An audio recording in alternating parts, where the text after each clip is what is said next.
Joining us now is Democratic Senator Alex Padilla of California. Senator Padilla, it is good to see you. I have to ask then, if Prop 50 passes tomorrow and it is successful, what happens next? What does that mean, not just for California, but the country? Right. No, I appreciate the question. Look, I, like the governor, am very confident Proposition 50 is going to pass. And one just note that I think the viewers would be interested in. It's not if Prop 50 passes tomorrow, then we go draw a new map. No, there is a map before the voters to say yes or no to, a map that has the potential of shifting at least 5 seats from Republican representation to Democratic. And the only reason we're here, as Michael covered, is because Donald Trump made a phone call to Governor Abbott in Texas and said, find me 5 more Republican seats, just like when he called the Secretary of State in Georgia and said, find me 11,000 more votes. They're doing so poorly. The Trump MAGA Republican record is so harmful to the people, not just unpopular, but harmful. Their only shot at clinging to power next year is to rig the election before it starts. And for them, it started with redistricting. So what happens next? Prop 50 passes. There's a new map through which members will run for Congress in the 26th cycle next year, the 28th and the 30th cycle. And then come after the next census, we go back to this independent redistricting process in California, which, by the way, is the national solution. All 50 states should have independent redistricting commissions once every 10 years after the census. But there's just so much on the line right now. We know the stakes, the danger of this out-of-control administration. It's not a surprise that the voters of California, the people of California, are standing up to Trump by passing Prop 50. Senator, as we were coming into the interview, our executive producer reminded us it's just a few months since we all watched federal agents tackle you to the ground at a presser with Secretary Noem. I think I say that as a reminder of how quickly we have seen the evolution of authority from this administration. I'm watching a lot of things tomorrow, but particularly interested, given that I'm from New Jersey, in what's going to happen in Passaic County. It is, of course, a plurality Latino county, looked to very often as a bellwether for where Latino voters could be. I've been speaking with lots of folks on the ground, and it is notable that where people are watching the Latino vote is also the only county in New Jersey where they're going to be DOJ-issued election monitors. You are seeing those same election monitors dispatched to your state, to California. And I wonder, just anecdotally, as you have been speaking with organizers and folks on the ground, if you have any sense that they have either motivated people or had a chilling effect, the fact that these election monitors are going to be there. Yeah, well, look, it's not really a surprise here, right? We know Trump will do anything to try to intimidate, try to stoke fear or even terror into the minds of people who may disagree with him. And you can go back to when we first launched this Proposition 50 effort to begin with. It was a press event in downtown Los Angeles, and surprise, surprise, dozens of ICE and Border Patrol agents were dispatched to that same location to try to intimidate the people coming in to participate in the kickoff. And so it's just another example of this out-of-control administration, their failed economic policies, their overreach on supposed immigration enforcement. It's truly a mass deportation agenda that's rounding up not just legal immigrants, but citizens and even veterans. And the only way to rein it in is not the Republican majority in Congress, right? They're just giving the president whatever he asks for. So let's flip the House. Let's even flip the Senate. Let's flip both chambers in the next year midterm elections. That's what Proposition 50 is all about, leveling the electoral playing field so that we can rein in this out-of-control administration.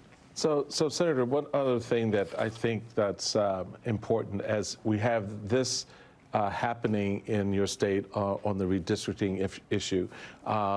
You also have at the same time a lot of families right now worried, very concerned, because SNAP benefits and Head Start and other programs hit the government wall this weekend, or hit the Trump wall this weekend. And there's, conversation now, Republicans are, we'll maybe give you half your benefits. You've got this reporting from NPR.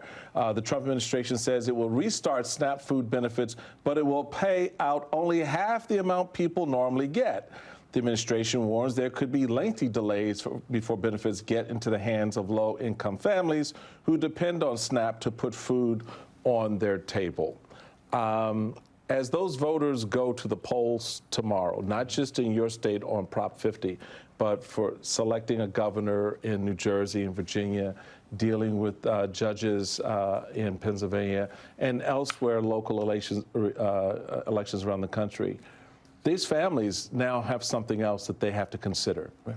How this administration and those that support this administration up and down the line, this is not just about federal.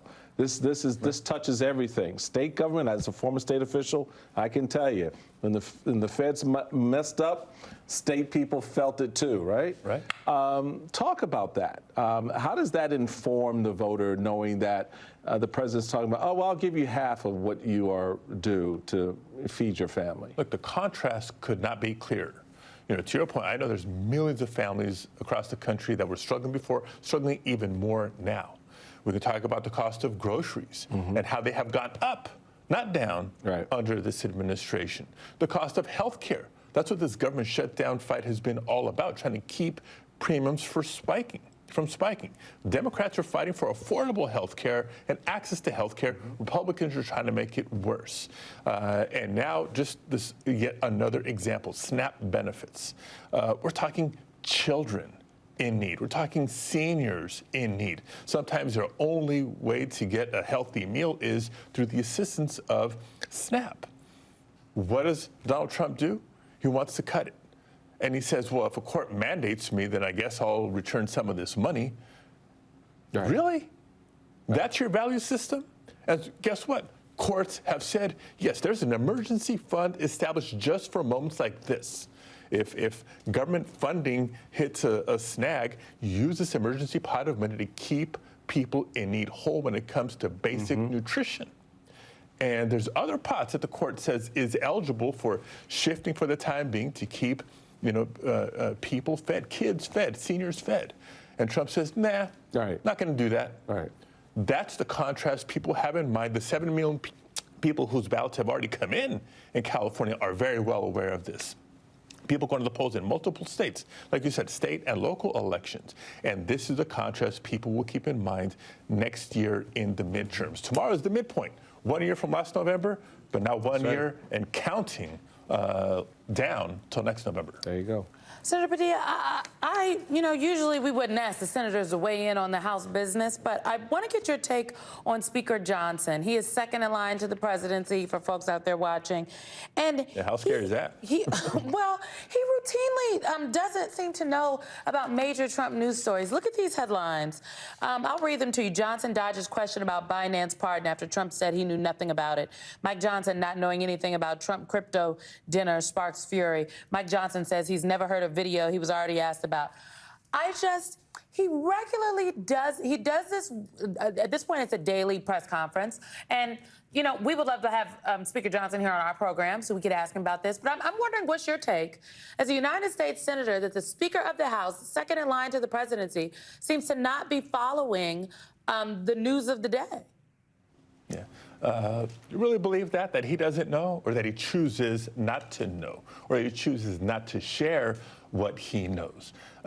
Because you know he's in the loop on this stuff. But here's another example. I mean, the House has not been in session for, 40 days plus? They're not even showing up to work. They're not even pretending to try to negotiate their way out of a government shutdown. And it's not just because of the health care fight for the government shutdown's sake. It's because of the Epstein files. The moment the House is back in session, Speaker Johnson knows this well, they're going to have to swear in Congressmember-elect Grijalva from Arizona, which is the last signature needed on the petition to force a vote on the Epstein files. Speaker Johnson is like Exhibit A on congressional Republicans doing whatever Trump wants for whatever Trump's interest is at the moment, and he's working real hard to make sure the Epstein files are not released. That's what it's about. As Michael Steele would say, free the Epstein 218. Senator Alex Padilla, thank you very much. Thank you. Next.